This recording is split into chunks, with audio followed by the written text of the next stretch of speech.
More than 1,500 people have died from drug overdoses in San Francisco, most of them tied to fentanyl. One city leader is pushing for a new approach to ease the city's opioid epidemic. As KPIX5's John Ramos reports, a former addict turned city supervisor is leading the charge. Drug addiction in San Francisco has gotten so bad that the city may be looking for people with unique experience to help them deal with the problem. Look closely at the street next time you walk through San Francisco. The crushed syringes are evidence of countless shattered lives due to the opioid epidemic.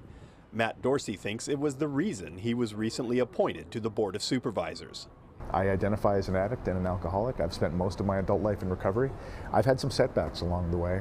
Fentanyl overdoses are exploding in communities like the Tenderloin, and though it can be counteracted with a drug called Narcan, fentanyl has already taken more lives than COVID-19 in the city. And what terrifies me is there are actually synthetic opioids out there on the East Coast that are Narcan resistant. And God forbid, if those come to San Francisco, we're going to see a loss of life that's worse than the AIDS crisis. It's the reason San Francisco, Oakland, and Los Angeles were all backing SB 57 that would have authorized supervised drug injection sites where staff would offer clean needles and monitor users for adverse reactions.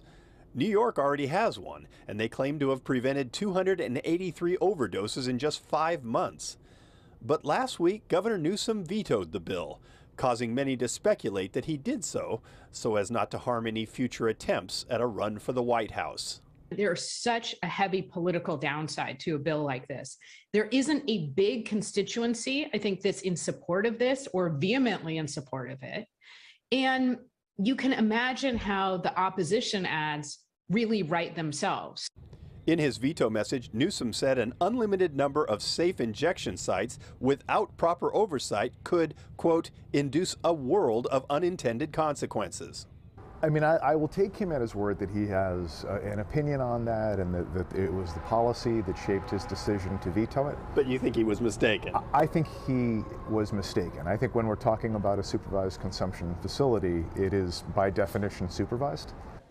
It may be that some of the feared unintended consequences are political in nature, but then that is the nature of politics.